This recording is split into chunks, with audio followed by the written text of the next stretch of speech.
A very warm welcome. Those of you who do not know me, I'm Vinita.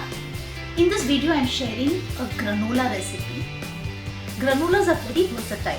We can have it in our breakfast, we can have it as a snack, and we can serve it as a dessert. But it's very expensive in the market.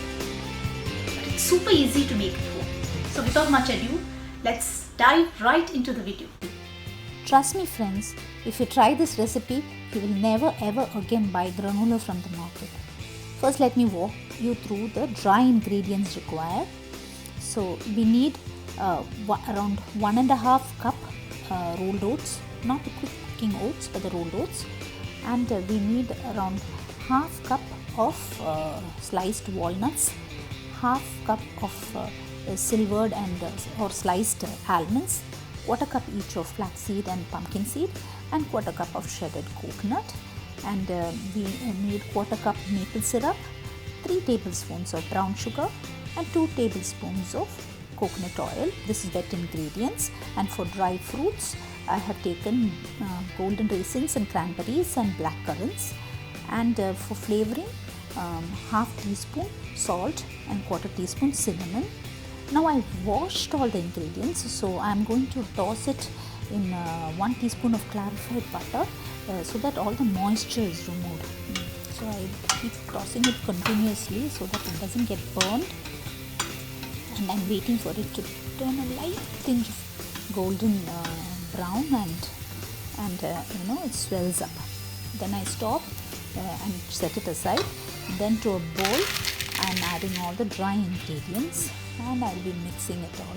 Now you can take nuts, seeds and the walnuts of your choice. This is what I had in my pantry, so I've taken this. So once you add all the dry ingredients, mix it well. So mix it. Once it's mixed well, then we will prepare the wet ingredients. So just mix, and then we'll go on to the wet ingredients. So in a pan, we add all the wet ingredients.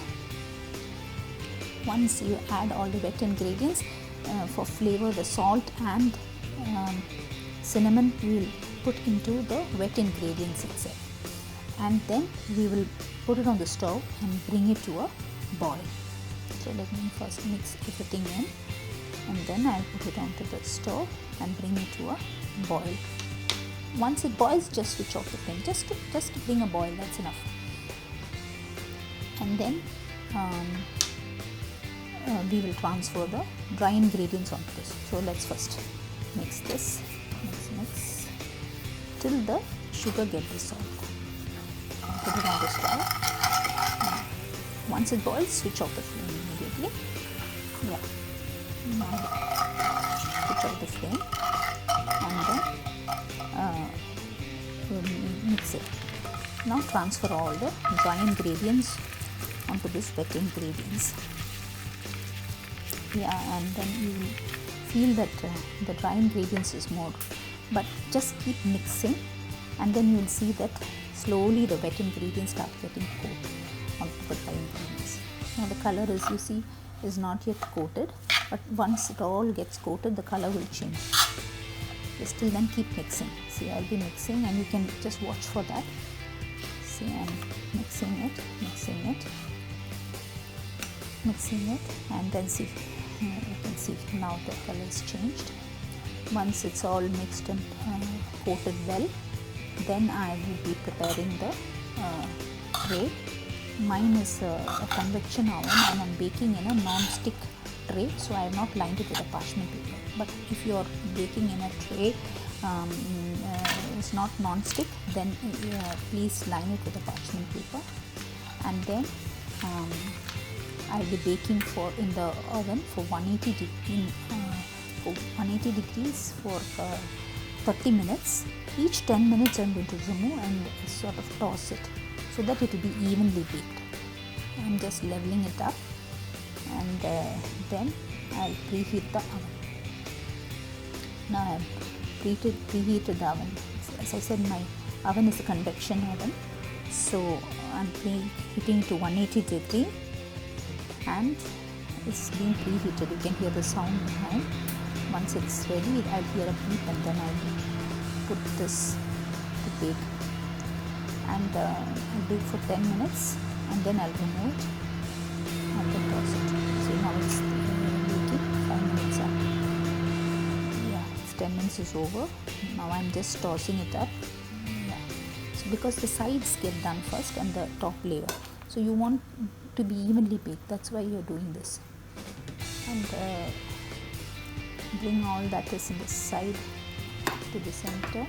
And once again I put it for the baking. Yeah. Now you can see few of it have become crisp, but not all has yet crisp. So just toss it all. Once it's done, I put it again to bake.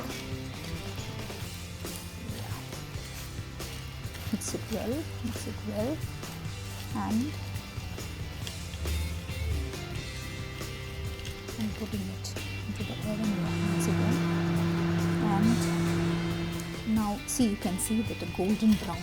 Here I'm stopping, but if you want a little more darker brown, you can go for it. But I am stopping here because I like it this way.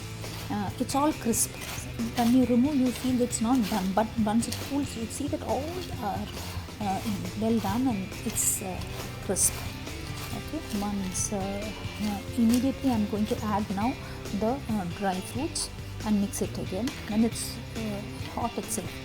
And then when it's all cools down, I will be storing it in a container. It stays for 1 month, but usually it never takes that long. Anyway, hoping you all like the recipe. Please do try and give me your feedback. Please don't forget to subscribe and support my channel. Now you can use this healthy and delicious granola recipe to make healthy breakfast with milk or yogurt. I have shared yogurt parfait recipe, so please watch that. Stay healthy, stay happy. See you in the next video. Until then, bye. Yummily, Vinita signing off.